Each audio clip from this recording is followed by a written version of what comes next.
If you grew up watching Westerns, you were told the frontier was built by white cowboys, lone sheriffs, and outlaws facing off in dusty streets. But those stories left something out. Some of the most skilled riders in the West were black men. Men who drove cattle across dangerous territory, enforced federal law where it barely existed, and carried reputations that made outlaws think twice before reaching for a gun. These weren't background figures. They were cowboys, marshals, fighters, and frontier builders. And the story of how they shaped the West is one American history tried hard not to tell. When slavery ended, thousands of formerly enslaved men already knew how to ride horses, manage livestock, and survive brutal conditions. Those skills had been forced out of them in bondage. Out west, those same skills suddenly meant survival, and sometimes power. On the open plains, a man's worth wasn't decided by his past. It was decided by whether he could ride, shoot, and survive. And black cowboys proved they could do all three. One of those men was Nat Love. Born into slavery in Tennessee, Love headed west as a young man and quickly earned a reputation as a skilled rider and marksman. On cattle drives, reputation mattered.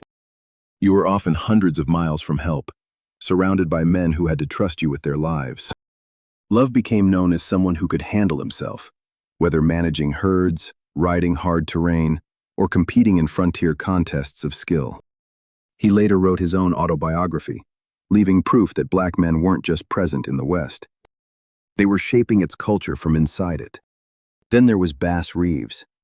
While still enslaved, Reeves reportedly fought the man who claimed to own him, knocking him unconscious during a dispute. Reeves knew what that meant. It meant escape or death. So he fled into Indian territory, surviving among native nations and learning the land and languages that would later make him one of the most feared lawmen on the frontier. When he eventually became a deputy U.S. Marshal, Reeves tracked fugitives across thousands of miles, used disguises to capture outlaws, and made more than 3,000 arrests in one of the most dangerous regions of the country. Outlaws knew his name. Because when Bass Reeves rode into town, it usually meant someone was leaving in chains. Another man who shaped Western culture was Bill Pickett. Pickett wasn't just a cowboy. He was an innovator. Working ranches in Texas, Pickett developed a technique for controlling cattle by leaping from his horse onto a steer and wrestling it to the ground. The move became known as bulldogging. Today it's a signature event in rodeo competitions across the country. But when Pickett first performed it, he often had to compete under restrictions because of his race. His skill helped define Western culture. His recognition often did not. And these men were only the ones whose names survived. Thousands of black cowboys rode the trails. They drove cattle across states, guarded herds under open skies, and faced stampedes, storms, bandits, and isolation. This wasn't romantic work. It was dangerous labor that kept the frontier economy alive. But when the West later became America's national myth, the image changed.